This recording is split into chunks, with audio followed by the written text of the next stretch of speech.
Lonely Monk Productions. I don't know if y'all have heard the new Prince track, Welcome to America, but yo. That's my Jawn!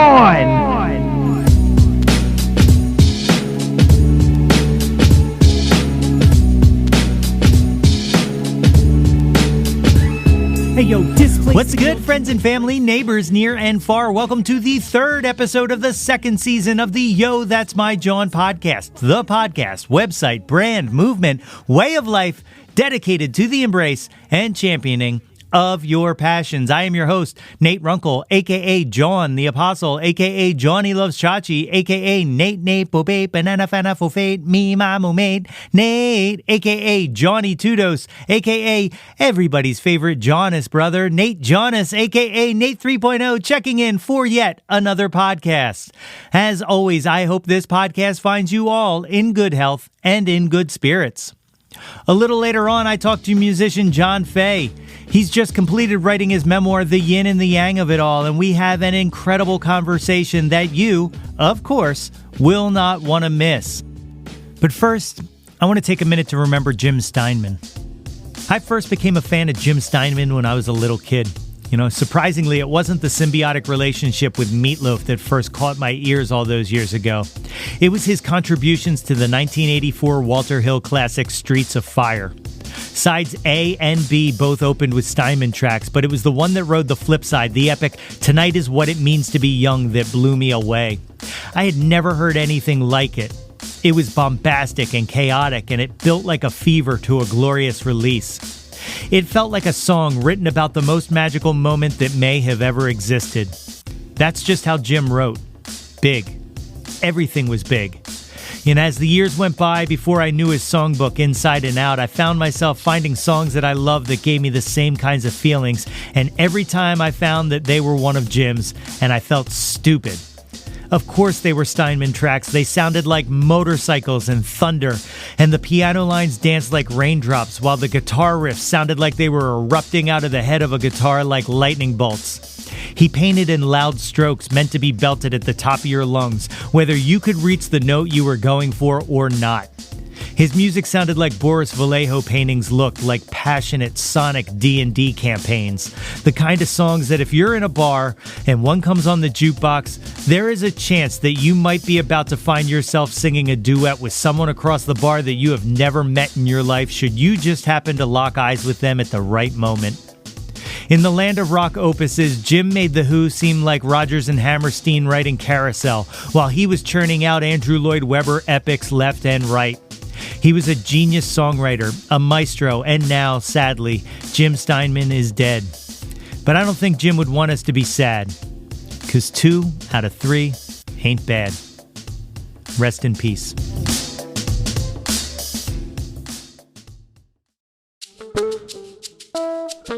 My guest today has been a staple of the Philly music scene for more than 2 decades.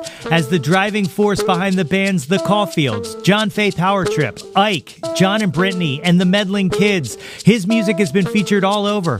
From WMMR to Melrose Place to MTV to Little Steven's Underground Garage, just to name a few. He has currently just finished completing his memoir, tentatively titled The Yin and the Yang of It All. He is a true master of power pop songcraft, and I am honored to have him here on the show with me today. Folks, join me in welcoming John Faye.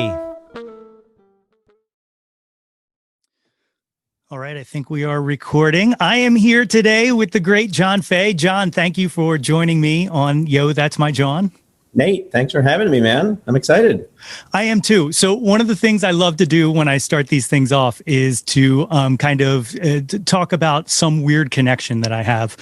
So my weird connection with you is, and I found this out randomly after the fact, but I used to have an acoustic duo maybe like 11, 12 years ago, maybe even longer than that. Time is a flat circle at this point, but I had this acoustic duo with this girl, Jenna.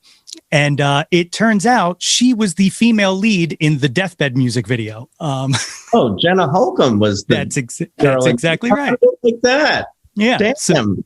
So small world. There's our there is our minor connection. She's awesome. I'm still Facebook friends with her, and I communicate with her every now and again. And she's great people. Super cool person. Yeah, and an amazing voice. Like I really, when we were playing together, I really thought I was going to ride her coattails to fame. Well, ironically, like I don't know that I've ever heard her sing.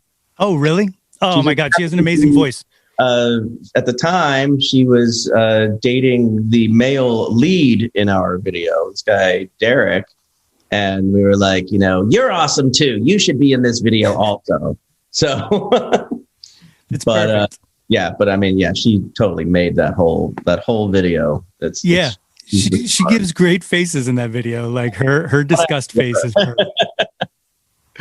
So tell me a little bit about growing up. Like what kind of music was playing around the house?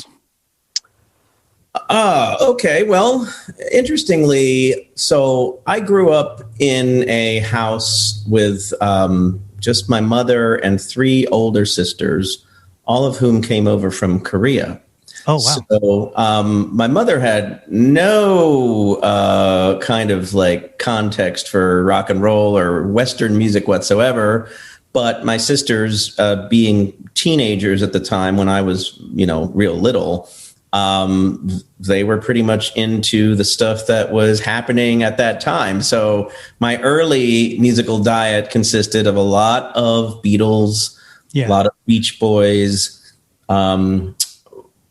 They got into like a pretty serious like 70s singer-songwriter kick for a while. So I listened to a lot of Carole King, a lot of James Taylor. I remember one of my sisters was big into Cat Stevens at the time. So, I mean, it was a pretty serious amount of what was on the radio in like the early 70s, Yeah. That's what I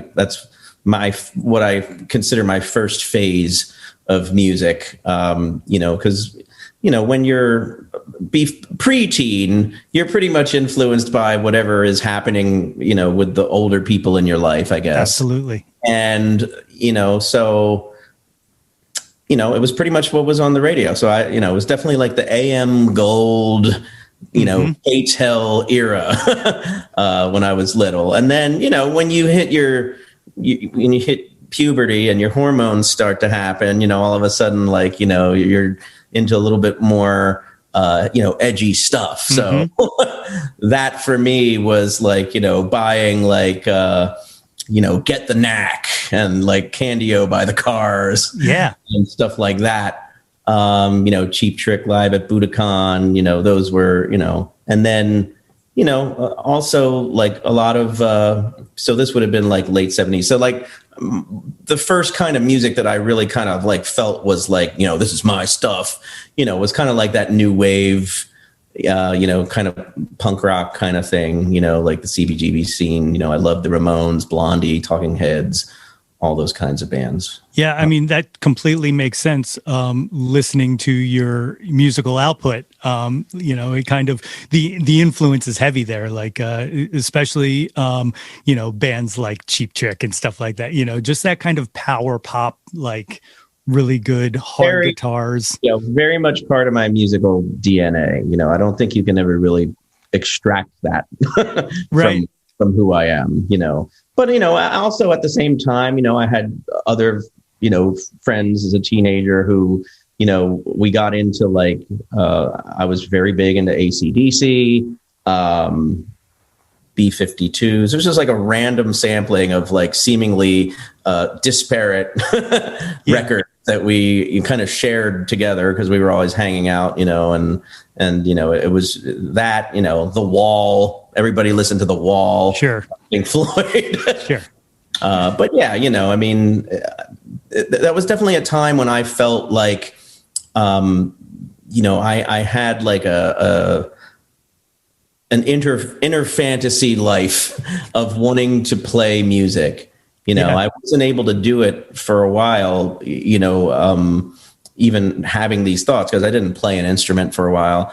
Eventually, when I was like, in maybe like 9th grade, I would say I started playing the drums fairly seriously. And that was my first instrument. And so I kind of like entered into the world of playing music through, learning how to play like Stuart Copeland's drum parts in The Police very badly. It's a perfect place to start, though, because it was a very good place to start. Yeah. Yeah. What a great drummer. So, while you're playing drums and before you actually get an instrument to be able to do that, is songwriting even a thing at that point? Like, do you have like ideas in your head? I have a funny story about that. So songwriting in the sense of lyric writing is very much in my head by that point. In fact, when I'm about 10 years old, my friend from down the street and I compile a notebook that is just full of like parody lyrics, like dirty parody lyrics to various songs on the radio. And, it was kind of like not only like my first experience of like, writing, if you want to call it that, but it was also kind of like my first feeling of validation from that, because, it made my friend laugh his ass off. I'm like, rhyming shit and tit, So, yeah, of course. So it's like I got a little bit of a taste of, kind of the rush of like creating, as twisted of a start as that is. And of course, my family finds the notebook and I get in huge trouble with my mother, who literally makes me read the lyrics out loud. Oh, no. Before tearing each page out of the book and crumpling it and disposing it into the trash, one balled up, dirty song at a time. So it was quite the formative experience. Oh, no. Yeah, that's really funny. That's actually how I got started writing songs as well. And I feel like it really taught me song structure, just kind of understanding, verse, chorus, stuff like that, bridge, that kind of thing, in making these goofy songs that I would never today play for anyone, Right. Well, I know that like, I don't know what our age difference is, but like in the period when I was growing up, I mean, the pop song structure, that classic structure, was pretty much all you heard. Yeah. Yep. So you had a nice intro, you had verse 1, pre-chorus, chorus, verse 2, chorus 2, bridge, Yep. And it kind of went in a very logical way, which, they did it that way because it works. That's right. So that's exactly right. But yeah, so like that is all part of like, maybe why I am kind of in that world of, power pop song structure and, very kind of like beholden to traditional golden AM era pop music, No, it totally makes sense. So you're playing drums. Are you kind of like how I started? Are you immediately joining a band? Like, are you playing with other people, or are you playing by yourself? Not immediately, but not too long after. I bought my first drum set off of a friend of mine who actually was a member of my first band. So we were kind of developing our musical tastes simultaneously. We were listening to a lot of records together in common. And, we didn't have a band right away, but we were kind of, I guess it would be called jamming, like he had a bass. I had a drum kit, which was his drum kit until I bought it for $40. And then, eventually we kind of linked up with a couple other like-minded classmates. And, by the time I was in like 11th to 12th grade, I did have a band. Yeah. We didn't have all the pieces. Like my friend who I bought the drums off of actually wasn't in the first band. He would become kind of a member of the later edition of that band. So when we played our first gig in 11th or 12th grade, I think, we had to recruit our math teacher to play bass. Really? On half the songs. He would only learn half. So half the show is like this bassless, white stripes thing happening. And then the other half, there's a little low end going on. So nice. It was a complete debacle. So, are you doing originals at that show, or is that like mostly covers? Or? We had written songs. It's kind of interesting. Like all of these, memories that I'm kind of running through with you, I recently put into a book that I've been writing about my life for the past few years. And so this story of our first gig is pretty vivid in my mind because I've, took a few months to write about it. But okay. So basically we started our show, which was like a Halloween dance at our high school, with 2 cover songs. We played I Will Follow by U2. Nice. And we play, and of course, in the early 80s, people are going crazy, when they hear that. And then we went right into Twist and Shout by the Beatles, which was, an equally like rabid response. And then our third song was one of our own. Nah. And when I tell you that the place like cleared out like immediately, like you couldn't have like written it more horrifically for the band. Yeah. So it's like, as soon as you hear that thing you don't recognize, it's like, oh, let's go out in the hall and eat Pop Rocks or something. Right. So did you have to audition for that gig, or was that like our guitar player, and to this day, I don't really remember how he convinced our school to let us play. It was basically like, hey, free band. Yeah. And we kind of like hyped it up because our math teacher was in the group and all that. So yeah, there wasn't really an audition process. I was just told to show up, which I did. Nice. So, did you build like any kind of following at that gig? Were there people who? Oh no. There was a serious sort of like, reevaluation of what we were doing after that gig. But however, the guy the main guy that I was with in that group did go on to be part of like the next incarnation of the band, which my other friend who I bought the drums off of was also part of. But, there was always this desire to write our own songs. Like it was, we learned covers by necessity because, you can be serious about writing songs and only have like 6 of them when it comes time to like play a show or something. Right. So we learned a lot of cover songs. We did, like I said, Police and, whatever we could, cobble together. Yeah. But the goal for me and my bandmates was, we want to be songwriters. We kind of were into that. Yeah. So, and they were awful songs, but you got to write all the bad ones to get to the good ones, I say. Right. That's right. So, at a certain point, I'm sure it had to flip into like, oh, we got this. This is something, right? Music is what I want to do. Kind of talk through like how you got there. It didn't honestly take long for me to get there. When it came time, like when we graduated from high school and we all grew up in Delaware, I had the option to either go to Temple here in Philly or go to the University of Delaware, which was in the town I grew up in. And my other friends were all going to Delaware. And that is literally what drove my decision to go there, was because I wanted to keep my band together. Yeah. And we took it very seriously. We started playing gigs on campus that year. And that was kind of like the road to generating a little bit of a following. Yeah. We would play, like house parties, and, we would play at the basement of the student center and this and that. And by the time maybe the next year rolled around, we decided to fire me as the drummer and make me just the lead singer.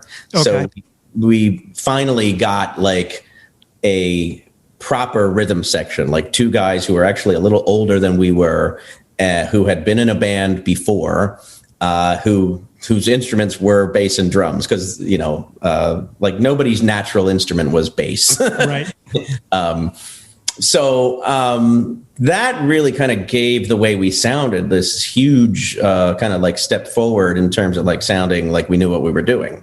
Yeah. And the songs were slowly getting better, and I was able to focus more on singing them well, since I wasn't like, craning my neck, to reach a mic stand to the left of the hi-hat, Yeah. and just like being out of breath the whole show. So it really kind of like went from there, like I remember that year we were the band that was picked to play our, spring fling concert, at Delaware, and we opened for like Southside Johnny or something like that. Very nice. And so that, from there, Newark at the time, and apparently still is. I've heard in recent years that like Delaware is like the number one party school in the country or something ridiculous like that. But even back then, it was pretty happening in terms of like, people went out multiple nights a week to bars that had live music. So there were lots of opportunities for us to play, and it just started to become a thing over time. Yeah. What did you go to college for? Besides keeping my band together, I studied English. Okay. Initially, that was not my major. I, for whatever dumb reason, I thought that it would make my mom happy if I studied business administration, and I damn near failed out of it. Oh, wow. And so at a certain point, I was like, Mom, I'd like to switch my major to English, because I knew that I would probably be pretty good at that. It was easy for me to kind of make that transition. And so it was actually a very smart move, I think. Yeah.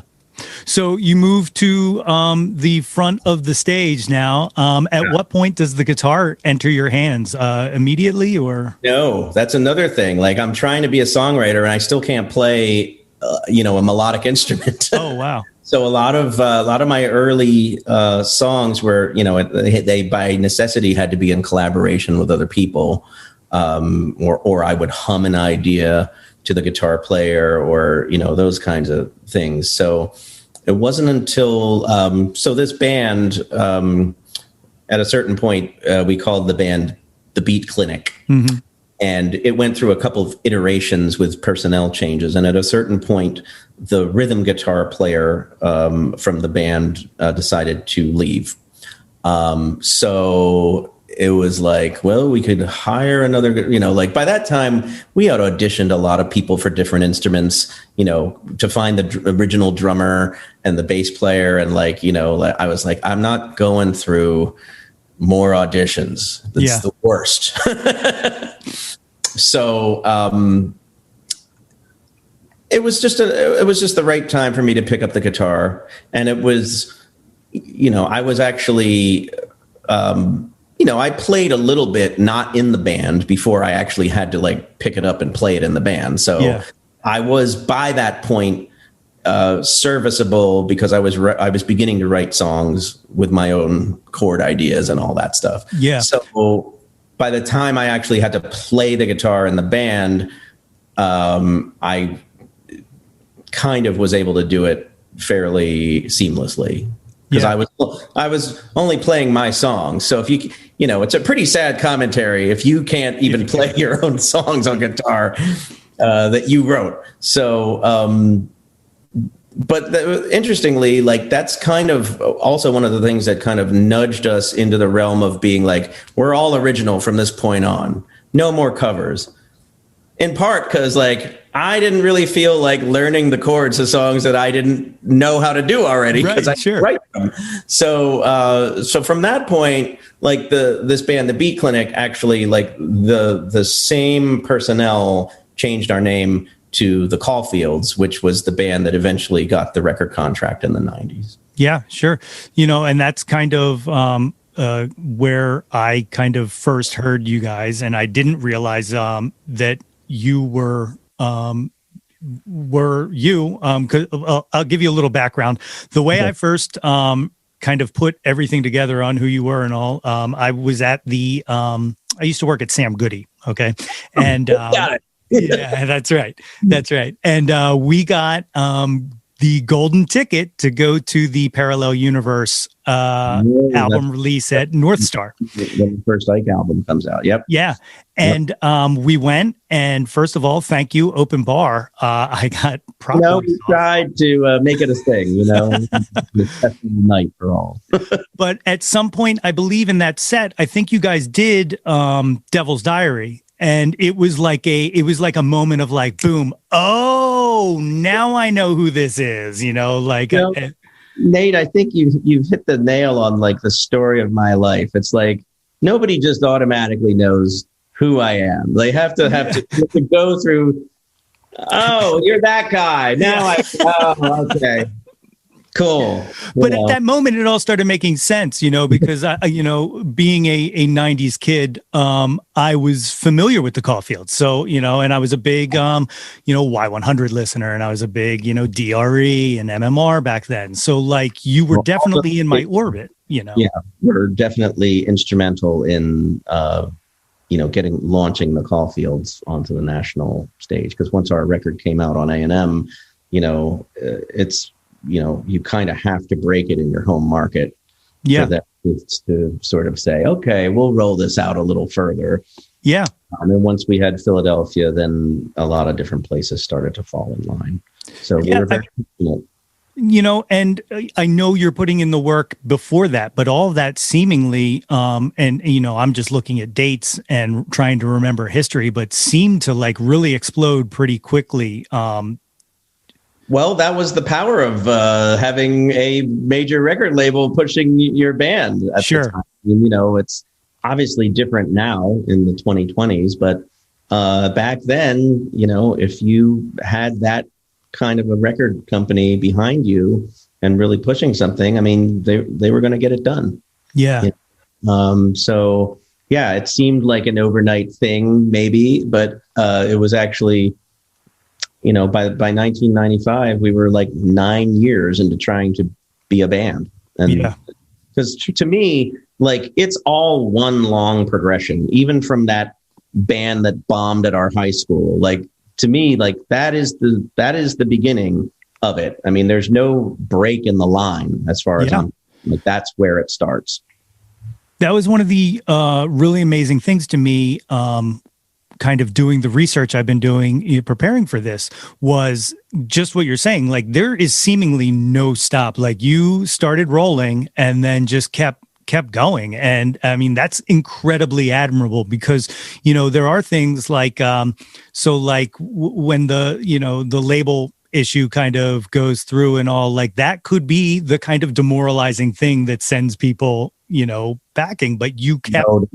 No doubt. And trust me when I tell you, there were there were things being whispered in my ear by people who cared about me, like, oh, well, buddy, maybe you should go back to school, or you had a good run, man, like that kind of thing.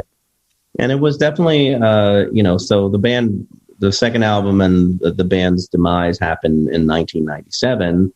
And after that, I mean, there's not a very long kind of like feeling sorry for myself, but a short period of time where I'm like, all right, what do I do now? And luckily for me, I just came to the conclusion that I was a lifer in all of this and just, kept going. And I was very fortunate because I still had some people in the business, maybe not the label side of it, but like radio people who knew managers and stuff like that, who really still wanted to support me and help me out. So it wasn't long until a friend of mine in Atlanta, who was a DJ at sort of like the Y100 equivalent down there, hooked me up with a manager that he knew. And so before I knew it, I had management again, and we were off and running on a project that became known as the John Faye Power Trip, which was between the Caulfields and Ike. And to be honest, like that record did better than our second album on the major label because we had like a lot of things in place. We were able to tour, do a lot of dates with this guy, Matthew Sweet, who was really, really big in the 90s. I'm an enormous fan of Matthew Sweet. And it's like, I can't just say a name like that and assume everybody knows anymore, Sure. I know. But we did a huge block of dates on his In Reverse tour in 1999, and that kind of like propelled our independent record to a better place than our second A&M album got. Because that got no shot at all. So that kind of made me also realize that, there is life as an independent artist. You can make things happen on your own. Yeah. And there are, I realized I had a small but loyal network of people all over the country that, kind of wanted to see me succeed. So I was able to kind of like tap into that. Yeah. I mean, it's you came in a really great time for that kind of radio, especially like a local radio station that kind of has its own energy and has its own kind of built-in committed community. And the kind of music you make fit perfectly for those kind of stations.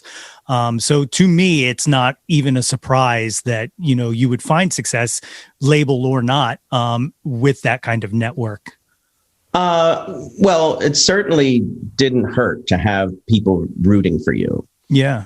But even then, I mean, when you are not on a major label and you're competing with records that are on a major label, it kind of makes it twice as hard to get airplay because, they're almost always going to add the record on, Interscope before they add, your independent little thing. But we were really lucky with like Y100 at the time. The single off of the John Faye Power Trip album got put into this thing called the Cage Match. I don't know if you remember the Cage Match. I do. But it's the call-in thing. It's like they play two songs and you get a vote. And so somehow our song won the Cage Match like 13 nights in a row, which convinced the programming department that, yes, the song should probably be in the rotation. And from that, we also were put into this kind of contest thing called the Big Break. It was kind of like a battle of the bands thing, which at the time I was like, oh, come on, man. I'm like 33. Do I have to play another fucking battle of the bands? This is where I'm at. But amazingly, we won the Battle of the Bands, and so this was at the TLA, and then the grand prize that you get as your big break was opening for REM. Oh my God! Camden at their big, E Center, whatever it was called at the time, show. So, so we had some pretty cool, big, high exposure things that happened for us because of all that stuff. So, but it was all very, kind of like everything was worked very, very hard for, like it wasn't just handed over. No, absolutely. Absolutely. And, beyond just the work, like the strength of the songwriting, I mean, by this point you're getting, and this is, personal opinion, but I feel like your voice, you found your voice, what your voice is at this point, and your strengths, and you play them very well. It's one of the things I've always appreciated about your music. I would agree with your assessment. I think that at that point, I'm really kind of like coming into my own as the songwriter I aspired to be. Whereas, there are definitely flashes of that all along the way, but like when that Power Trip record came out, like when I heard it in its entirety, I was like, oh, okay, this is pretty good. Absolutely. Or at least it's, it's like, it was a collection of songs, like all 12 of which I had, really invested myself in. And I just felt really, really good about it. And I think in terms of my actual singing voice, I had really kind of like broadened my range a little bit. And I think I was beginning to sound more like the person I sound like today. Right at that point, I started to sort of like develop that. Yeah. So Power Trip kind of folds into Ike. Yes. Correct. Yeah. It's this, same people that toured behind the Power Trip we decide to like name it, like I wasn't 100% comfortable, having that be our project name like forever. And the guy that was producing us, you know, at the time said, you should really consider naming yourselves like a band. You know, if this is going to be like a continued thing, you guys are a band. So you should name yourselves a band. I was, yeah, you know, that makes sense. So what do we do? What do we name it? And we went through, that was a process. I can't remember any of the other bandmates' suggestions, but I do recall very specifically that every one of us literally hated everybody else's ideas. Like there was not one vote to corroborate anyone else's name ideas. And I think it was my ex-wife who at one point, you know, I was like bemoaning the situation to her. And she said, well, why don't you just name your guys' band after like a name, you know? And we were watching a lot of South Park at the time, and the baby on South Park is named Ike. Oh, yeah. And I was like, that's a great name. We're going to call it Ike. 3 letters, can't misspell it. You know, like the Caulfields always had our name misspelled. It was like the story of the band's life, people leaving out the second L and all that shit. Mm-hmm. So I was like, you cannot misspell IKE. If you have to be a complete moron to not be able to spell this name right. So I think that was the thing that pushed it over the top, really. Oh, it's awesome. Yeah. So, you know, like I said, Parallel Universe, we got the demo when we got the, what did they used to call it? The promo, when we got the golden ticket, and we kept it in constant rotation in the store. And by we, I mean me, because I am a guy who loves, like, you play right into everything I love about like pop music. So like, you know, infectious chorus, chunky guitars. That's like, it's almost like you were built to write music just so that I could hear it. But I became really obsessed with that album. Like, it's so good. Like, it's so good. I was just listening to it again the other day, kind of leading up to this. But well, it's very interesting you bring that record up because, you know, Mark Rogers, he's the host of Hometown Heroes. It's a local music show. Yeah. Delaware.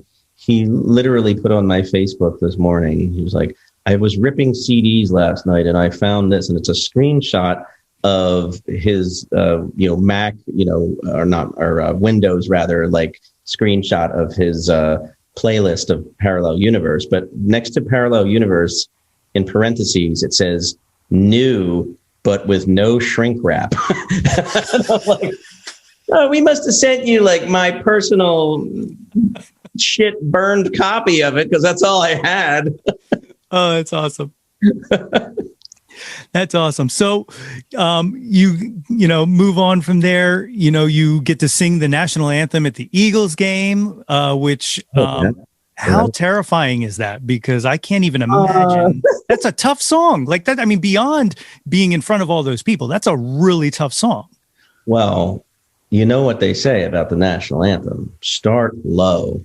Yeah. So I actually, it was the interesting thing about that experience was it was very last minute because at that point I had a manager from Philly who was also managing the great Lauren Hart, who, as you know, is the go-to anthem singer. Absolutely. For any event.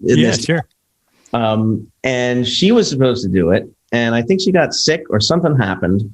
So I literally got called, maybe like 24, 36 hours before the event. Hey, you want to sing the national anthem at the Eagles game? Sure, why not? I mean, I had sung the national anthem prior to this. It was not my first time ever singing it. Yeah. I had sung it. Weirdly, there was a guy who came to see the John Faye Power Trip in the early days of Ike, who was in charge of like the basketball games at LaSalle. So he had me sing at LaSalle basketball games on occasion. And I had also done like a Philadelphia Soul indoor football. Okay. John Bon Jovi owned football team. So I had sung it a couple of times, but none of that can prepare you for the experience because it's literally the largest crowd I had ever and ever will sing for in one shot. It was like 68,000 people. Unbelievable.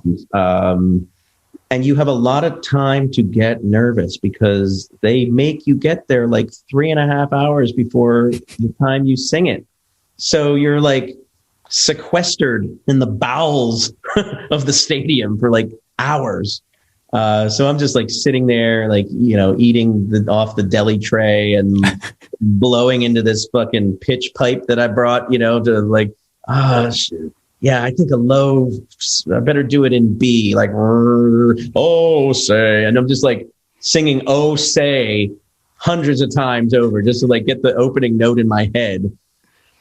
And then you walk out and luckily they give you these in-ear monitors. I mean, the echo is so like unbelievably disorienting. Like if you didn't have it, you would feel like you were like on some acid trip probably. Yeah.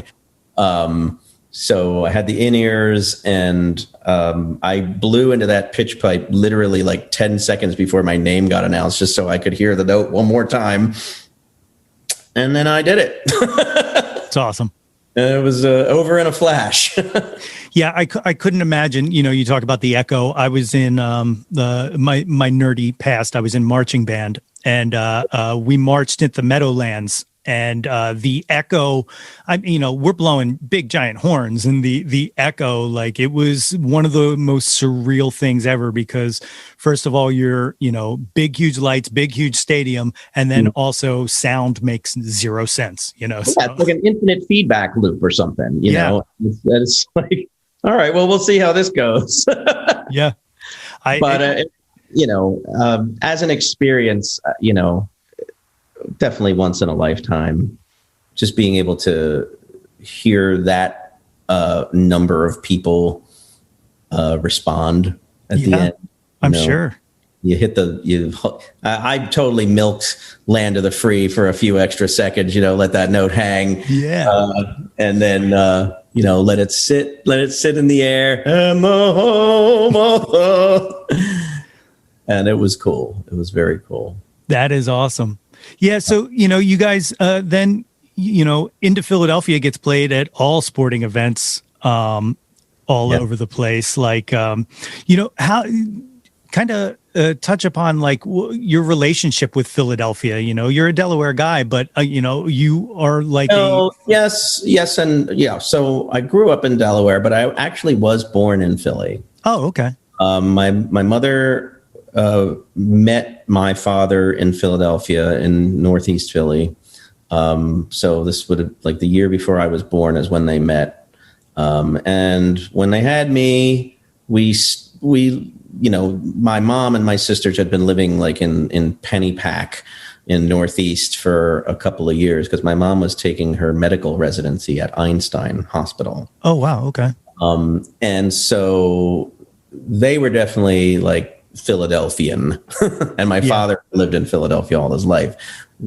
Shortly after I was born, we actually moved to Trenton until I was like up just about 3 because my mom got a job at the Trenton, like the state hospital in Trenton, New Jersey. And they had this housing that was like on the grounds of the hospital. I guess it was cheap. So the whole family like lived there until I was like just about 3. And, I guess in your early days of being a doctor, you move around a little bit. So it wasn't long before she got a job that resulted in us moving to Delaware when I was 3. Okay. So I did have, a little bit of a connection to Philadelphia, just from birth. But all throughout high school, I would take, as soon as we got our driver's licenses, we were driving up and hanging out at Zipper Head on South Street. And, where else are we going to buy our Dead Kennedys t-shirt, Yeah. Yeah. So Philadelphia had always had this pretty mythical stature in my head. Obviously, like the first time coming up with the band to play in Philadelphia, we played at J.C. Dobbs. It was our first show in Philly. And so I, feel like my connection to Dobbs, which dates back all the way to like 1987 or 88 or something, lasted all the way through the 2000s, because I eventually became like the open mic night host there for like 4 years. Yeah, I remember that. And so the connection to the music scene and the city was always kind of there, but getting to the song Into Philadelphia, which you brought up, by the time that song was written, I was living back up here in like Elkins Park, which is like the kind of like the first northern suburb outside of the city. Sure. And, that's where the genesis of the song starts to happen, because when my son was born, I found that I had to drive him around multiple nights a week in the middle of the night in a Honda Odyssey to get him to go to sleep. He was very, very unruly, cried a lot, early teether, the whole thing. And so that song basically comes from this one middle of the night drive that we do, where I would always take random turns, and somehow the turn I chose put us heading south into the city in the middle of the night. And just the line, "Baby, do you want to take a ride into Philadelphia?" came from that drive. That's awesome. And so a few weeks after that, the song gets written in its most basic form, and then I take it to the band and we develop it, and eventually it gets, on our album In Real Life. And right around that time, you might recall that WMMR started to sort of get back into the space of really promoting local music. Yeah. And Jackson, who is the afternoon drive DJ at the station, and he's been there basically since the year that Into Philadelphia came out, because he's really the person that I credit with that song being anything of notoriety, because he put that on a local music CD compilation that the station released called Jackson's Local Shots Volume 1. And it was the lead track on there. And as the lead track, they began to play it in regular rotation on WMMR. And it was from that exposure that all the stuff with it getting played at sporting events and whatnot started to come from that. So it's all just a series of serendipitous, fortunate events. It's awesome.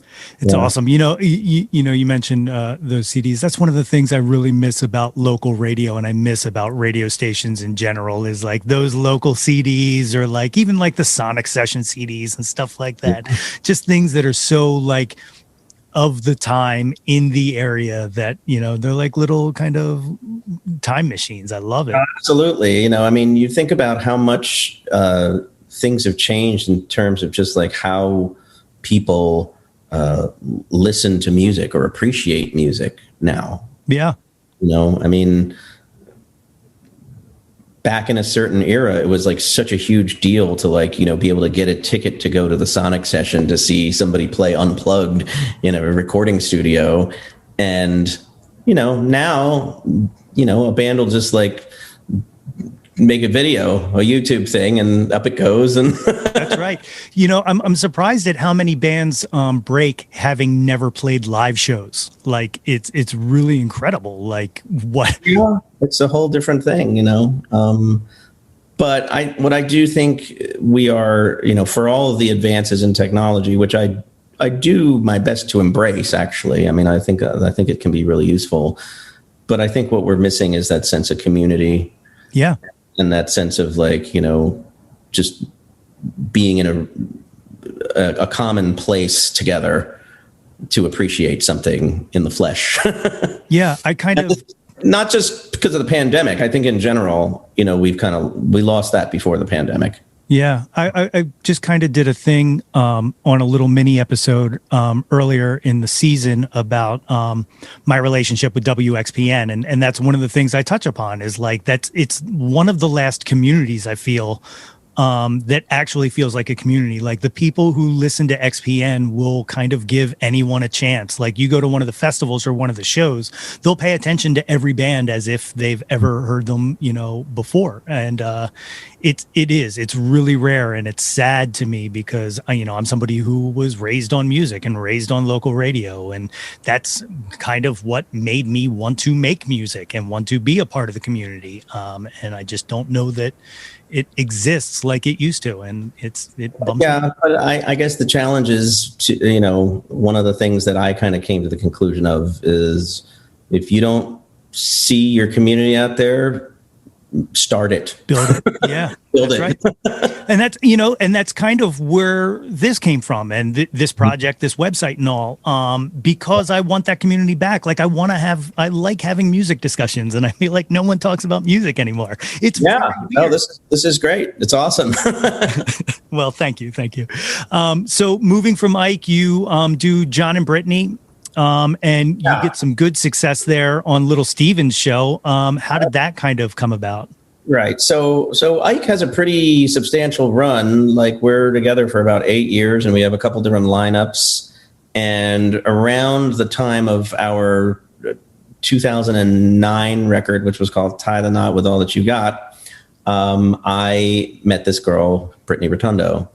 And as events unfolded, we became a songwriting partnership and duo. It's pretty interesting. I mean, she didn't, when we met, she was not a musician. She didn't play guitar in her life. So it was kind of like, it's very cool and interesting for me because as we began to write songs, the way we got her into, I guess what you would call, playing shape, in order to be able to play shows on stage, was we would go around to open mic nights probably 4 nights a week for a pretty long time. Yeah. And for someone like myself who had been through a lot of different career phases by then, it was very interesting experience to kind of really go back to. I mean, I never played open mics before that period, really. None of that kind of scene didn't exist when I was forming my first bands. Okay. So I was kind of getting into a community that I had never really been part of before. But it was really cool, actually. We met a lot of people through that. It was almost, I think I would not be exaggerating by saying that we developed a lot of our early following through that, the open mic. Really? Network. Yeah. And then as we got to the point where we were starting to make records and we had, some really excellent drummers and bass players that helped us along the way and engineers too.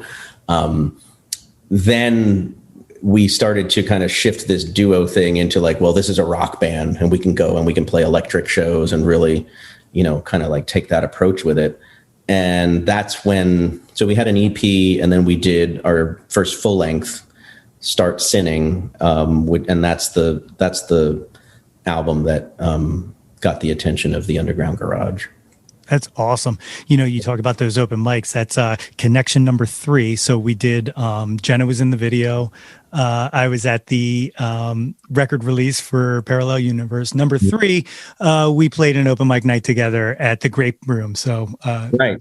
We were very often there on Monday nights to the Grape Room, which was always fun. I mean, they had some really good people there. I mean, we were obviously Scooter was an old friend, and they had cool people playing there too. Different kind of crowd than the Center City vibe. Yeah, I always loved it there, and that was when I gave it a push at one point to just play original, and that was kind of my home base. Most of the shows I played were there, and always had a great crowd, whether they were people I brought or not. Everybody very responsive to the music. Mm-hmm. It was great. It's one of the. I got to get back out there. It's been a while. Yeah, I mean, since I kind of immersed myself into that kind of community, and we would play not only like the Grape Room, but we would cross the bridge and play a lot of open mics in New Jersey. And it's all kind of like, slightly different crowds at each one. And you realize like this is a real connection with other musicians. There's really no better way to like really make friends with other musicians than to do that. Because you're all kind of like, well, we are all just getting 2 songs a night. Yeah. So most of the time you're just hanging out and talking about, whatever, records you're into, or, oh, we've got a proper gig next week. Will you come? Yeah, sure. That kind of thing. So we were talking about the Underground Garage. Did you guys, placed 3rd in the year-end poll with for the coolest song in the world. Did you get to perform on the Underground Garage at all, or was there any? So yeah, they don't really do like live performance stuff. No. But what it was is like, so little Steven Van Zandt, who everyone knows is, little Steven, right. Guitar player for the E Street Band. He's, Silvio from The Sopranos, major human being, and very conceivably intimidating, really. So when we first put Start Sinning out, we had some friends who are actually still very dear friends, this band from Central PA called the Jelly Bricks, who had already themselves had numerous coolest songs in the world. And I called them up and I said, what's your connection to this? Because I think, like the Ike stuff, I didn't ever really, push to, satellite radio or anything. I mean, I was in the world of terrestrial radio with that stuff. But they sort of like pointed us in the direction of a guy who had helped them. And so I sent this guy, Mark Hirschberger, who was just like he had like a tiny power pop indie label in North Jersey, and basically said, would you mind pitching this? Yeah. And we'll put like your imprint on the one sheet along with our little label. It'll be kind of like a co-promotion kind of thing. No, I mean, not for money or anything. He just did it out of the goodness of his heart. And I couldn't believe like how quickly he got it heard and how quickly he called me back and was like, hey, how would you like to be the coolest song in the world in 3 weeks? And I was just like, get the fuck out of here. Unbelievable. And, it just sort of happened that way. And the cool thing for me is that, Steven selects these songs or okays each one personally. Like, it's not like he's just a figurehead. Like, this literally is his radio station. Like, nothing played on that station that he doesn't approve of, which to me is like the coolest, validation. Absolutely.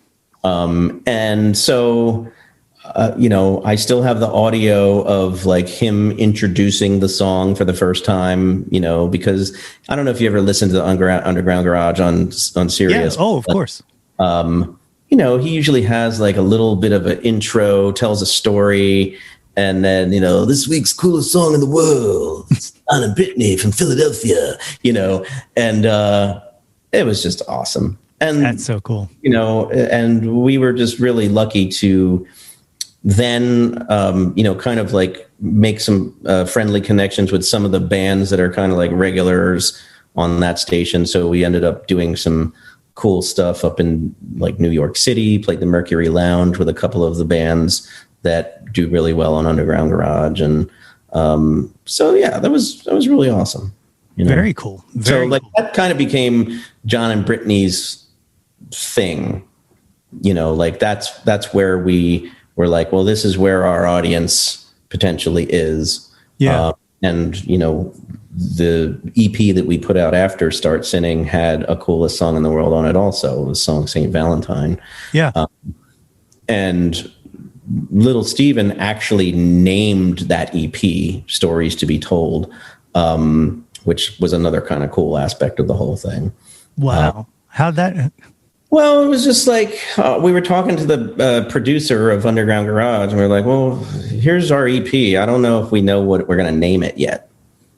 And then, I don't know, I can't remember like the exact timeline, but like not too long after that, he was like, well, Steven thinks it might be cool if you named it Stories to be Told. We have a song at the end called Story to be Told. Oh, okay. I'm like, all right, well, I think if this guy has an idea to name the record, we're going to take that idea.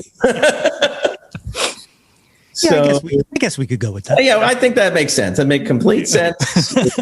You know, and it actually is. It's a really good title for what it was, you know. So, yeah, I mean, unfortunately, that was our last record. Yeah. But it was a pretty good run, you know. I mean, we had 2 EPs, a full-length album and a live album in like 3.5 years. So it was kind of a busy time. Yeah, definitely. So then you move into doing everything yourself on Meddling Kid, huh? So yeah. So I think after all of that, you know, with, you know, I mean, so Ike never like officially like said we're done, you know. It was just like lives were changing, you know. Brett and Susie, who are a guitarist and bass player, and Ike, who were at the time a married couple, had a kid. And John and Brittany was just like naturally getting busier. Yeah. So Ike kind of came to a halt. And when John and Brittany ended, I was, I definitely had like this thorn in my side. Like, you know what? I'm just going to do everything by myself. I don't need nothing. So I went in with my friend Stephen LaFascia, who had engineered all the most of the John and Brittany stuff. Actually, Brett from Ike engineered the first John and Brittany EP. But Steve LaFascia was the guitar player from this band Jealousy Curve, who you familiar. And he's a great recording engineer, and so he was basically my only partner in the studio, and he recorded me making every noise on that record, essentially. And it was, it was a cool thing. Like, I don't know that I would deliberately say, like, I'm going to do that again. Yeah. But it was cool to know that I could. And I think it turned out pretty well. But, Absolutely. Now I'm at this point in my life when I make new music, and I am currently writing songs and work and, thinking about what my next thing's going to be, because it's been a few years. But I would say that I'm just kind of open to everything. Like, if somebody who I think would be a good person to play on a record of mine is willing to do it, then great. But, if I have to do it myself just for convenience or whatever, I'll do that too. Yeah. But yeah, the Meddling Kid thing was a pretty, it was like a personal accomplishment that I was proud of, to be able to like basically do everything on a record and have it sound like it was a record. Yeah. Instead of just some idiot just bumbling around and trying to like throw a bunch of tracks together. Yeah, and not just a personal accomplishment, but also, there's some personal songwriting on there. Church and State is a very strong personal song. Sure is. Yeah, thank you. I mean, that song was sort of inspired after my mother passed away in 2012.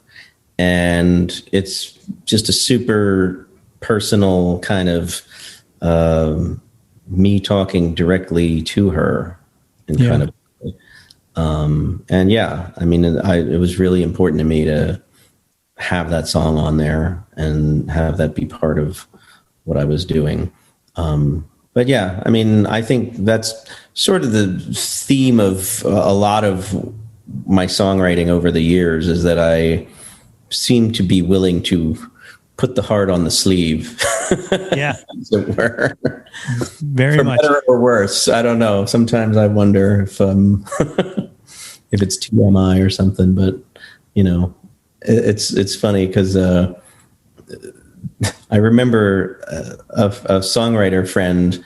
I think this was after one of the Ike albums came out. It might have been Where to Begin, which was the second to last full length.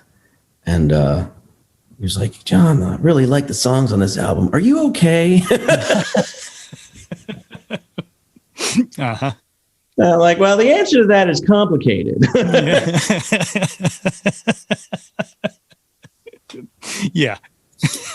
But, you know, to me, like, that's part of what songwriting is there for us, is to serve as that outlet where you can say whatever you want and be vulnerable and not feel inhibited to, like, really just pour your heart out. Yeah. You know? Yeah, it's that kind of release that, you know, there was that song, this is going back probably 10 years or so ago, that I forget the woman's name who put it out, but 3 a.m. where she's talking about putting the lyric down on the page to save the person writing it or whatnot. And like, it was one of those lines that when I heard it, I was like, that might be the best line I've ever heard in my life. Like it just hits so close to home. Yeah. You know, I mean, but you may or may not be aware that I've been teaching songwriting for the past. I am at Drexel, right? Drexel, yeah. And that's one of the things that I really try to impart on the students is to, you know, don't be afraid to tap into that place where you're kind of letting your defenses down and you're willing to speak your truth in what you're writing, you know, because I know for a fact for myself, I spent a lot of years kind of tiptoeing around the point. Yep. With what I wanted to say, you know, and it wasn't until, you know, like we had talked about earlier, like at a certain point in my writing life when, you know, in spite of a couple flashes of that along the way, it just became my default way of writing songs. And it took kind of a lot of years to do. So I'm trying to like let the kids know, like, start working on that now. Yeah. So maybe by the time you're, you know, 33 and making your fourth record, you'll really have something going for you. So you said you're working on a memoir. Last I saw, still titled Church and State? Like, no. Title has changed numerous times. Okay. So the update is the book is done. I actually finished it end of last year, did the principal writing, like got that completed. And then I did 2 full read through self edits at the beginning of this year. Okay. Which didn't end until about 3 weeks ago, probably. And so I have changed the title to The Yin and the Yang of It All. Okay. I like it. And one of the reasons that I switched it from church and state is that I think the connotation of that might have like just sort of veered into like, what is this, like some kind of political, religious, you know, something going on, which it wouldn't have been. But, you know, I had fiddled around with like a number of like titles that referred to songs of mine. Mm-hmm. And it occurred to me that like none of those like fully encapsulate what I was trying to do with the book. And part of that is because I didn't really know until it was done.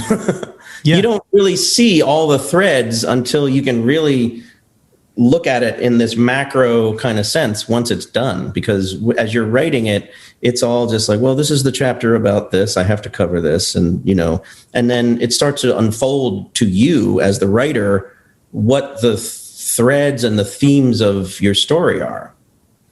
And part, like the major part of it that I kind of realized is that like my life has been this series of dualities, much like the yin and the yang.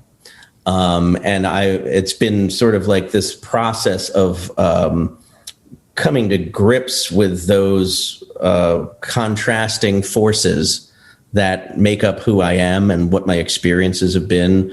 You know, every time something really great happens, it's counterbalanced by something potentially like rather tragic, you know? And so, and I think my life has been this process of, you know, understanding that those things must find a way to coexist.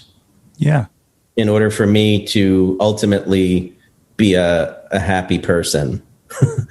Because if you are just sort of like blown in whatever direction the wind blows you, whether it's into the good column or the bad column or whatever, you're not going to have a very centered life and mental state. So I think, part of it is I write in the foreword of the book about the one tattoo that I have, which is actually a yin and the yang symbol on my arm here, which you cannot see.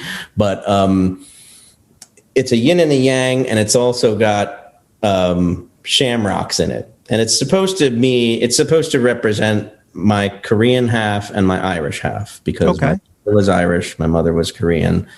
It's an admittedly unusual mix. And it has, for most of my life, up to a certain point, it felt like a very incongruous mix where I didn't really know who I was or where I stood or who actually accepted me. It felt like neither side really fully embraced me. And so it kind of became like, I have these opposing forces within myself, and it's just disarray. Sure. And it wasn't until music kind of like came into my life where I realized like I may not have feel a huge connection to my Korean ethnicity or my Irish ethnicity or, Anglo ethnicity, but I definitely discovered that I have a musical ethnicity. And that's the sense of community that I have felt time and time again with different sets of people and musicians and music lovers through every phase of my musical life. And just the idea of that's my ethnicity. Yeah. And those forces coming together kind of make me who I am. So when I was trying to figure out, like the phrase, the yin and the yang of it all is part of a sentence that was already written in the foreword of the book. And then I was just like, you know what? Maybe that's the title. Yeah. And so I think that the more I sit with that and the more I think about it, the more I think that that's going to be it. That's awesome. So are you planning on self-publishing this, or are you sending this around, or? I actually have been sending it around, but I'm very prepared to self-publish it also. You know, I'm new to the publishing game, and I'm lucky in that I have a couple of people who are connected in that world, and the feedback that I've gotten so far has made me optimistic, but it also has made me realize like how much work it's going to be just to get the attention of an agent, right? Who would then have to work hard to get the manuscript, to someone who would be interested in it. So, in my own head, I'm thinking I'm going to do my due diligence to try to get it published through one of the big publishing companies. But if that doesn't happen, I'm fully committed to getting it out there one way or the other. Well, that's awesome. I really can't wait to read it. Like you have a great story and you have a great career, and it must have been really cathartic to be able to reflect on it all. Yes, it was definitely cathartic. It was a huge learning experience. You learn a lot about yourself when you really go back over the phases of your life. And, I learned some good things about myself. I remembered some very bad things about myself. Sure. All of which is sort of laid bare. I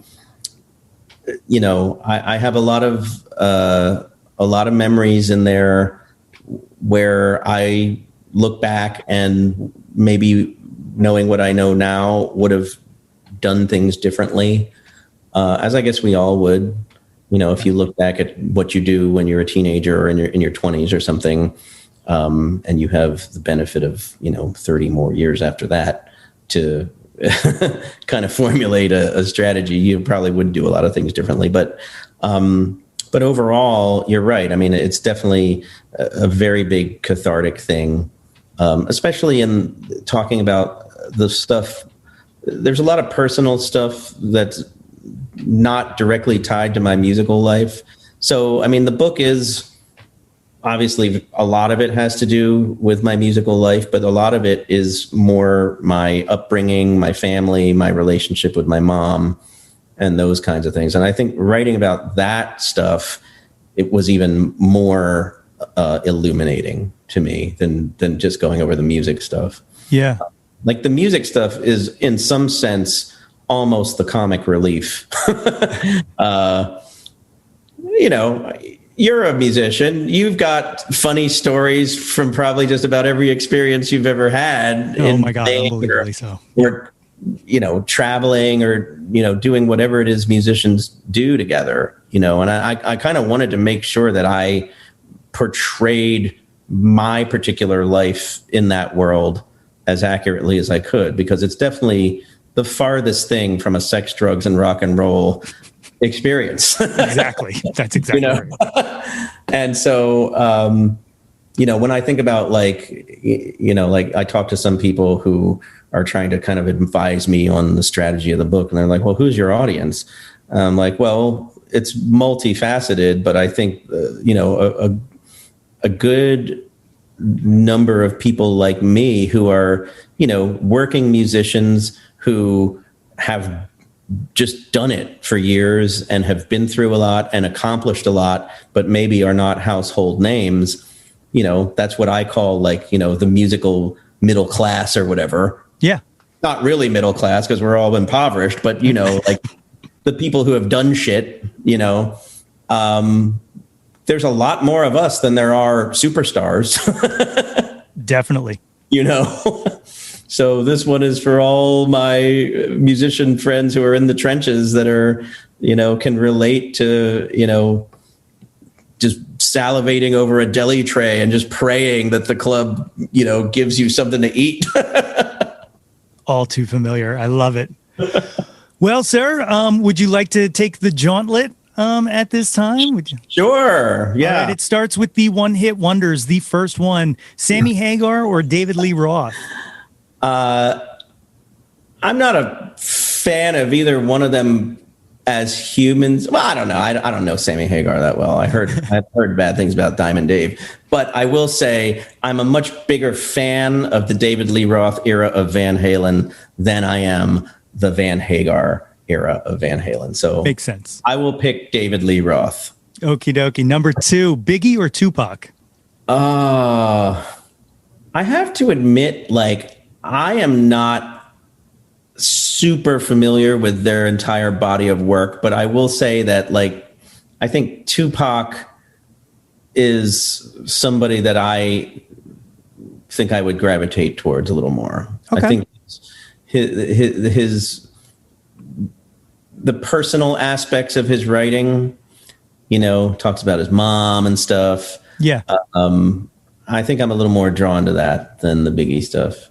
Okay. If I had to pick a hip hop artist, I'm more of a Run DMC man myself. Same. Number 3, Nirvana or Pearl Jam? Nirvana. Okay, dokie.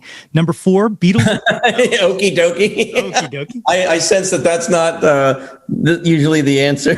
No, you know, it's weird because all of these, well, some of these, you know, Hagar or Roth, I think I've had one person pick Hagar, but for like Nirvana or Pearl Jam, it's really give or take. Like it's really been pretty much 50-50. So like, it's really interesting to see like kind of who gravitates towards who. What's interesting about that choice is that I really respect Pearl Jam a lot, but I just have here's my rendition of me being a Pearl Jam fan. Okay. The Fixer, which is their single from a record called No Code. I don't know how many albums into their catalog this is. When that song came out, I was like, finally, Pearl Jam has a good fucking song. I like it. That's my mentality towards Pearl Jam. Okay. Of course, it's going to be hugely unpopular with most people, but like, I like Nirvana from the beginning. Yeah. No, like I liked everything about that band from the beginning.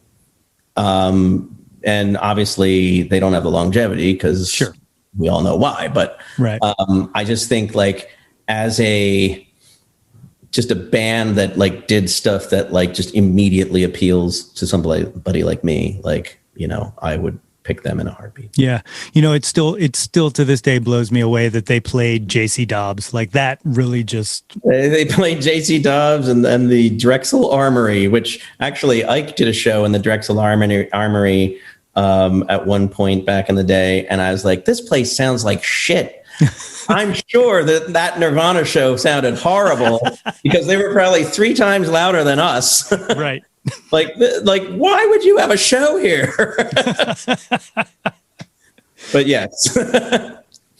Number 4, this is the big one that everybody always battles: Beatles or the Stones? Oh, well, I think for me, it's got to be the Beatles, but I do love the Rolling Stones. I mean, I it's in a little bit of way, it's a kind of an apples and oranges thing. Yeah, absolutely. I mean, the Beatles were certainly more influential on me as a musician and songwriter, but I dig the Stones. I mean, I find them very compelling. Yeah, you know, people who listen to this are probably sick of me saying this over and over again, but for me, like the Beatles are like kind of like just a bunch of geniuses who wrote really brilliant songs, but the Stones are just like to me the best band ever. Like, you know, like as a band, they are just like awesome. Yeah, I mean, when you know, if you look at each individual in the Stones, you know, I mean, they're all just super interesting to me. Like, yeah, like I love Charlie Watts. Like as a drummer, I always was just interested in him, you know, just the way and, you know, like a lot of like people who came up playing the drums in the era that I did, you know, it was all very much like, you know, if you weren't trying to be Neil Peart, then fuck you, you know? Yeah. But like I was listening to the drummers who played on the records I liked, which is why I was very into Stuart Copeland. I was very into Ringo, and I was into Charlie Watts because I just really liked the way he just thwacked that snare drum. Yeah. And there's, you know, nobody can play like 4/4 like that guy. I mean, you can just tell when you hear certain drummers. And if you just played the drum tracks, you can tell it's him, and you can tell Ringo is Ringo. You can tell Stuart Copeland is Stuart Copeland. That to me means that that's a very musical drummer who really puts an imprint on the band they're playing in. Yeah, to me, that's the secret ingredient to like really special music is if that backbeat can, you know, just kind of consume you and take you in, then that's the meat and potatoes to me, you know. And I say that as someone who can't play drums. I can't even think of moving hands and feet at different. Forget about it. I can barely play guitar. But no, I mean, no, but you're right. I mean, like the Rolling Stones are just a super interesting band from one member to the next. I mean, they all have like a very distinct imprint on the music, you know? Yeah. Yeah. Next one, favorite Beatle. I'm going to say Paul McCartney, but it's very close. Yeah. Well, it's close. It's like a 3-way tie for first with Ringo being a distant last. But I mean, like, you know, John, Paul, and George are all brilliant, and they all had very unique sides to them. I think I'm probably not saying John because I just like the fact that McCartney has survived and is still doing it. Because that's what I aspire to do. Like, I would love to be making, you know, if not quote unquote relevant, at least music that I'm personally passionate about that late into my life. I mean, I'm getting close now at this point. Oh, man. The last one-hit wonder, Prince or Michael Jackson? That's easier. I'm going to say Prince. I'm a big Prince fan. Yeah, you know, not a Michael Jackson fan, but you know, Prince could do it all. Yeah. You know? Yeah, absolutely. Okay, so the top 10 countdown. These are just 10 things. I use the word Jawn, if I haven't explained this, to mean anything. So it doesn't have to be music. It doesn't have to be, It can be whatever you want it to be. All right. Okay. So the top 10 countdown, number 1, what was your first Jawn? What was the first thing when you were younger that you were obsessed with? I'll keep it in the realm of music, and I'll say that my first obsession was buying 45s, Very nice records, because that's how I kind of, when I first started making allowance, I would buy 45s, and eventually I made my way up to purchasing my first 12-inch K-Tel album in which very cool for the young ones or the younger ones, that's kind of like the 70s version of now that's what I call music. right compilations. But yeah, I mean, my first obsession was obtaining music. Yeah. Awesome. Number 2, what's your current Jawn? What are you into right now? That's a very hard question. I don't know that I'm really into anything. Survival, man. I'm into survival. Just being a good human being and not being too reactive to the world's many hand grenades that it drops on us every week. I'm just trying to live an even life. That's my current obsession. Perfect. I love it. Number 3, what was your first concert? That would have been the Police with the Go-Go's as the opening act. Very awesome. In 1982. Okay. Where at? Philadelphia Spectrum. Very nice. That must have been a great show. It was obviously life-altering. Actually, I have to amend that. That's my first rock concert. Okay. I've been to a live show the year before, I believe. And that was, I was in Hawaii with my mother visiting my sister who was living there at the time. And my sister got me in as a minor to see Don Ho. Very cool. Very cool. Drunk. He was hammered. And it's just such a hilarious memory because I'm 13 or something, and I'm at this place called the Polynesian Palace in Honolulu. And I remembered that, I don't know if you ever watched the Brady Bunch growing up at all. Religiously, yeah. Okay, so in the Hawaii episode, Don Ho makes a cameo. Yeah. And he says to Bobby and Cindy, "Oh, you can catch me and Sam here playing at the Polynesian Palace." Da, da, da. So, years later, so that's early 70s, now early 80s, I'm seeing Don Ho at the Polynesian Palace. He's been there the whole time. So it's no wonder he's hammered. So he gets on stage and he's telling really dirty jokes, and I'm just laughing, and my sister's blushing, and and the whole audience is these old ladies basically. And he's like, "Hey, I want a couple of you come up on stage and we'll do, just sing this one with me." And I remember this like it was yesterday. He's like, "Okay, put your hands in my front pockets and clap 20 times. Whoa. Yo, Don Ho. Yeah, you couldn't get away with that now, but no. 1980, whatever, as a 13-year-old, I'm like, oh man, this is the greatest night of my life, right?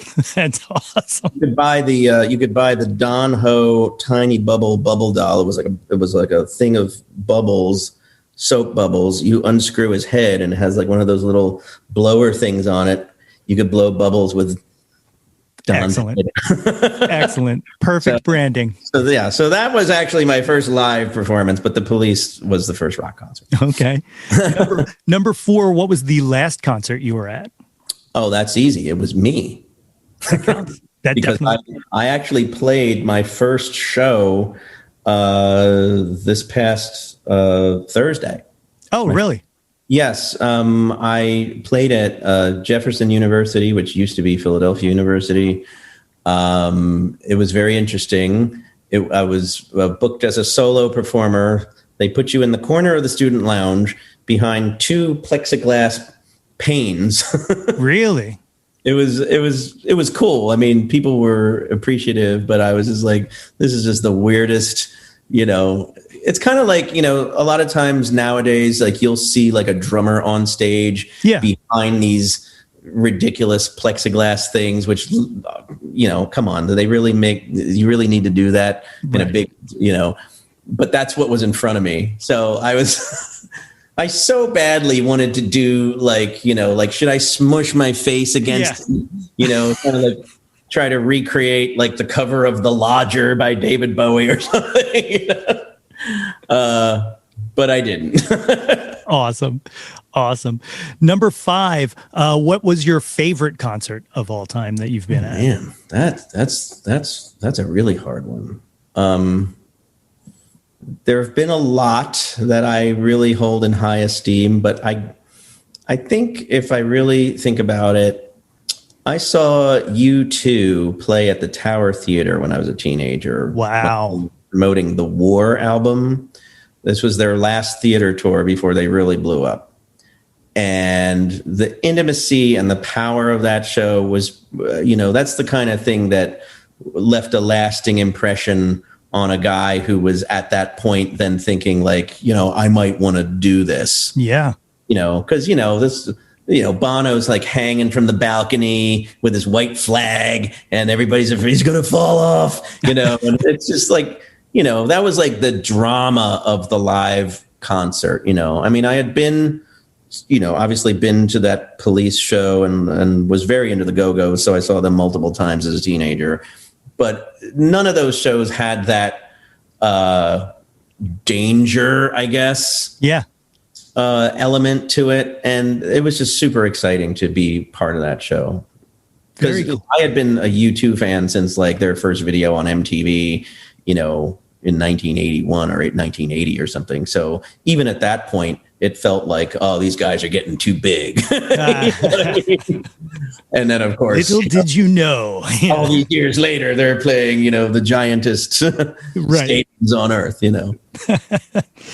Number 6, who did you never see live that you wish you would have, and they could be alive or dead? Oh, that would be Prince again. Yeah. I totally wish I would have seen him, and I did. I had a chance to see Prince on the Purple Rain tour. A ticket was purchased for me, but my parents found out about what the stage show looked like and what occurred during the stage show, and then they sold my ticket. So, and I never got to see Prince, but they're both passed now. But don't think that I did not let them know every single chance I could that they stole magic from me. That hurts, dude. Wow.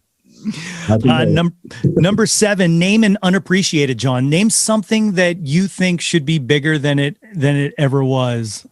That is a tough one. I'm trying to think of maybe something that's not music, since all of these are music related.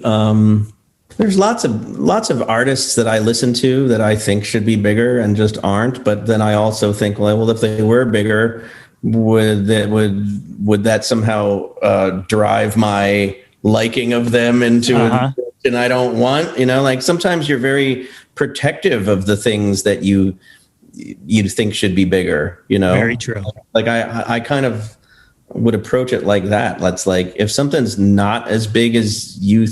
Not commensurate with the amount you like it, it's almost like that's okay.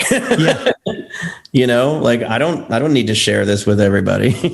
Very true. I completely accept that, because I am one of those people who I'm like, oh, you should have seen them before when they were playing. Well, I mean, I'm sure everybody has those bands. And for me, like a lot of those bands, like people have heard of them. They get recognition to some degree, but like, why aren't they like massive? Right. Like, I guess a band like that for me would be, I don't know if you like XTC at all. Yes, absolutely. I mean, they have, I don't know how many albums they have ultimately, probably like 15 or 16 records, the vast majority of which are, in my opinion, like musical masterpieces. Right. And, a lot of people, if you say the name or if you play like a handful of songs, like, oh yeah, I know Dear God. Oh yeah, I know this or that. But, not as big as maybe they could have been. Of course, that also has to do with the fact that they stopped touring because of the singer's stage fright issues in the 80s. But, I think everybody has those artists that they feel a deep connection to that maybe are not like the biggest names in the room, but I think a lot of people are comfortable with it staying that way. Yeah, absolutely.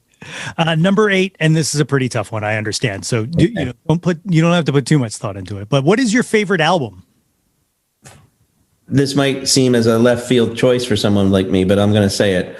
Back in Black by AC/DC. Fantastic. Because it just has everything I love about rock music in it. I mean, in addition to being, just like a front to back, just banger and masterpiece in terms of just like, you don't necessarily associate AC/DC with songwriting, but every one of those songs is memorable and everyone is catchy and everyone is impeccably arranged. And yet it's this, I can't remember the exact quote, but it kind of resonated with me. Like a long time ago, I read something about them in some music magazine. And the writer was like, AC/DC's music is like, when you hear it, it's as if it has always existed. I like that. Carved into the rock of primordial rock and roll essence. I like that. And when, and it is kind of true. It's because, like they're still making records and they're not breaking any new ground with any new records. Yeah. And yet you can't help but love it each time. How do they do that? Any other band or artist, you would say, well, they're kind of like spinning their wheels and repeating themselves. Right. But it's what you want from them. But they kind of give you what they know will satisfy you, but not in a way that's like, yes, you have heard it a million times, but not quite like this. That's right. Yeah. And it's just, I don't know how they do it. Like that to me is like kind of mystical about them. Perfect. And for me, Back in Black, I don't know if you want to get into the Brian Johnson v. Bon Scott argument. I thought about putting them in the one-hit wonders, but there's just something about that record that is just so perfect to me. Yeah, absolutely. That's the one I'll go with. Number 9, name an artist whose output you will consume anything they release, even if you have to be apologetic for it. This may be kind of left field too, because I don't discuss it all that much when I talk about music, but Juliana Hatfield. Wow, perfect. I love it. Who is an artist that I believe, I haven't bought physical copies of stuff that she's done in the past few years because I just don't buy CDs anymore. Most of my listening is through streaming, but for a while there, I literally had like everything she put out, whether it was like, a single with B-sides on it or, whatever it was for years and years and years. I think I have more physical media by her as an artist, whether it be with the Blake Babies, her first band, or her solo stuff, than any other person or artist. That's and great. I still listen to her most recent stuff, and she's done some cool stuff. Actually, she did like a whole covers record of like Police songs, and she did a whole covers record of Olivia Newton-John songs. Really? So I'm just like, she's just being her. Like there's no rhyme or reason or even like the slightest nod to commerciality in what she's doing at this point, which I totally respect. It's like, I want to do this music. Fuck you if you don't like it. That's right. That's awesome. That's awesome to me. I saw her a few years back. It was just her and Evan Dando, and they essentially were just trading back and forth playing acoustic. And it was one of my favorite shows of all time. Was this World Cafe Live? It was, yeah. I might have been at that, actually. I think okay. Yeah. Yeah. Opening act was Lady Lamb the Beekeeper. Right. Yeah, I was definitely at that show because That was an awakening moment for me too, because the second I heard her voice, I was like, okay, need to buy her her disc and follow whatever she's about to do, because she was fantastic. Yes, I remember her. The 10th and final Jawn. Okay. What is your favorite Jawn of all time? Could be anything. Ever, all time. Well, I don't know if this qualifies as an answer, but laughing. That absolutely qualifies. I love it. Because I have realized that if I have something that makes me laugh every day, it tends to be a good day, regardless of any kinds of obstacles or heavy stuff that may happen. In fact, before I was getting ready to come on this podcast, I was watching this movie that was recommended to me by a friend. It's on Netflix currently, called Bad Trip. I've heard good things. Eric Andre. I think I live in an apartment building. It's a 4-unit apartment building, and the other ladies that live in this building are all, kind of a little older than me. And I was just laughing so maniacally. Like, I hear the lady that lives above me just kind of stirring. And I'm sure she was wondering, like, what's going on down? Because I'm listening to the movie on my computer with my AirPods in. So, like, it's just nothing but silence. And then, like, belly laughs, just like the loudest shit you can imagine. And, it actually just, I guess you get some kind of endorphin rush from that. Yeah, absolutely. It's just as good as music, Absolutely. So I put a high premium on laughter. That's my favorite thing to do. Fantastic. So what's going on now? What do you got coming up? I know you guys were going to do the Caulfields reunion for 25 years last year, and then you did the single for Phil Abundance. What was that, this past December? Yep. We did Level Views together as our benefit single. So yeah, we actually have some kind of cool Caulfields news that I'll share with you.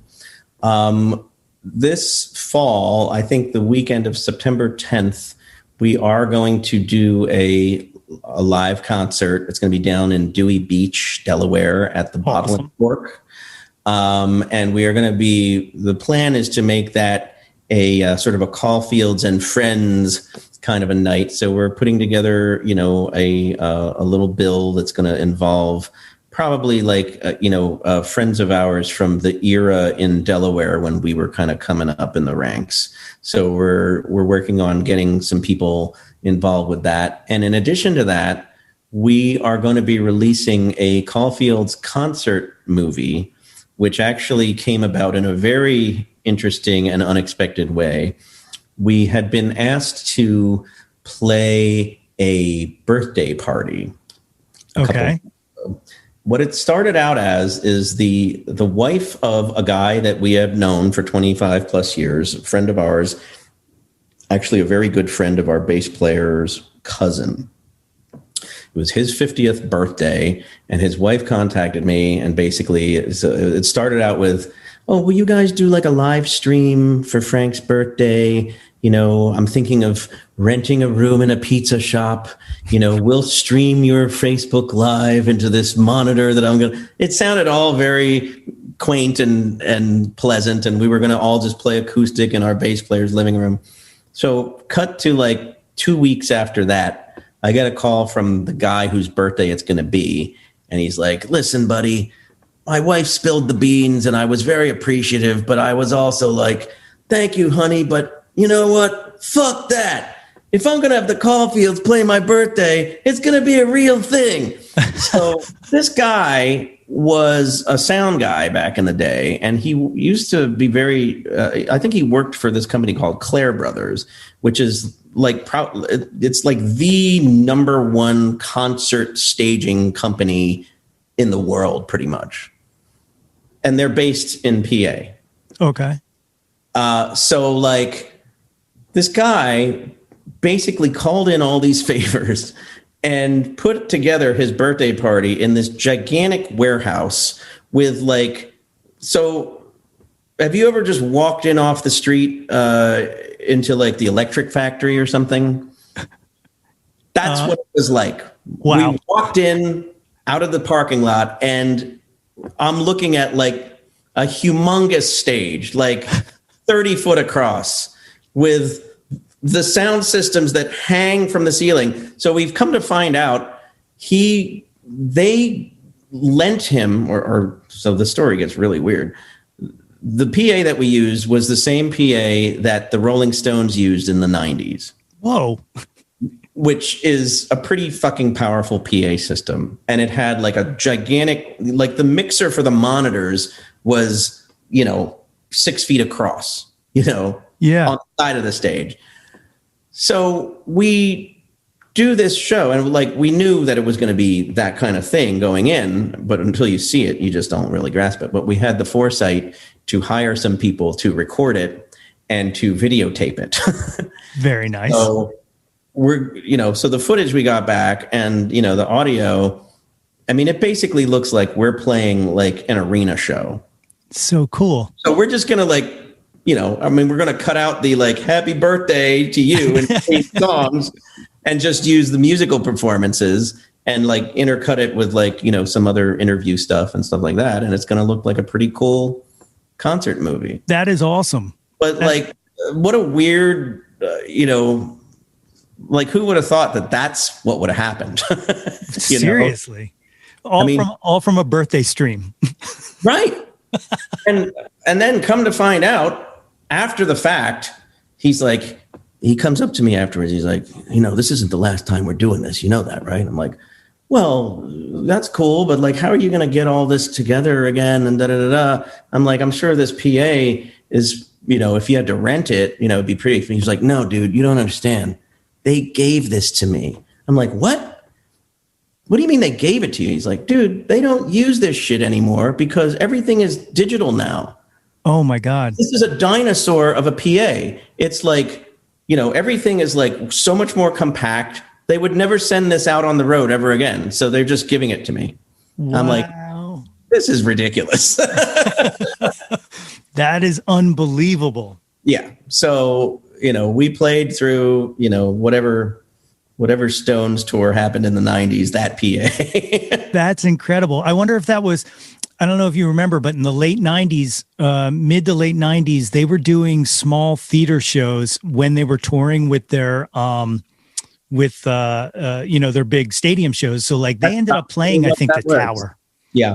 That's unbelievable. Because I will definitely say this PA was big enough to fill like Electric Factory, no problem. Yeah. Tower, no problem. Wow. Unbelievable. So do you have a target? We were loud.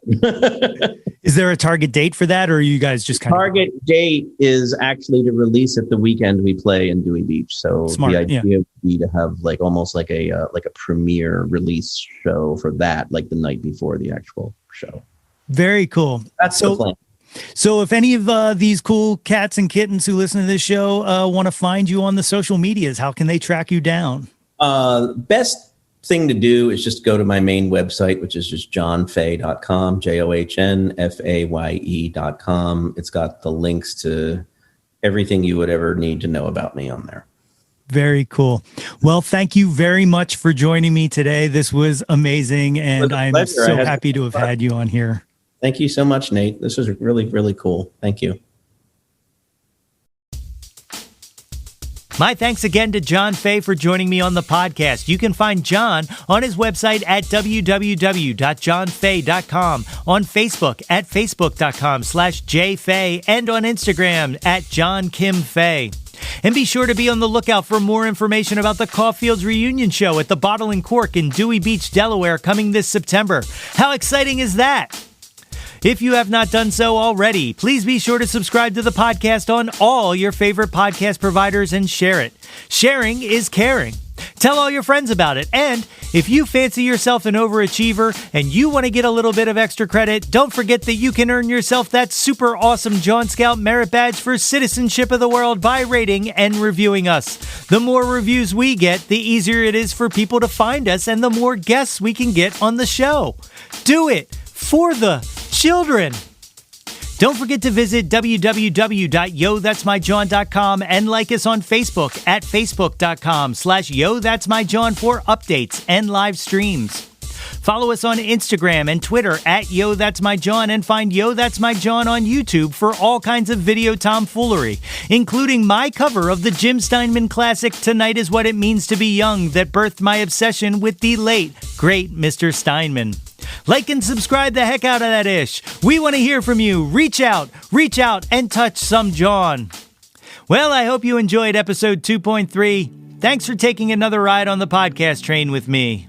Join us next week for yet another mini-sode of the podcast. We're going to celebrate somebody's birthday. Guess who? Me!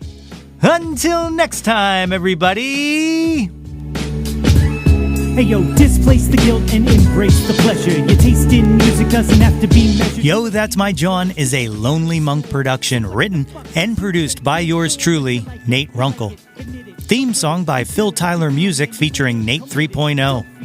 Special thanks to Fox Run Brands, DX Ferris, Andrew Scott, Natalie Runkle, and the incredibly brilliant and wickedly stunning Katie Daubney. If you or anyone you know has any ideas they would like to share or any guests they would like to hear on the podcast, please feel free to reach out to us at yothat'smyjawn@gmail.com. Or you can leave an audio message for us and possibly hear yourself on a future episode by visiting anchor.fm/ytmj/message. Until next time, be sure to displace the guilt and embrace the pleasure and shout to the world, yo, that's my Jawn.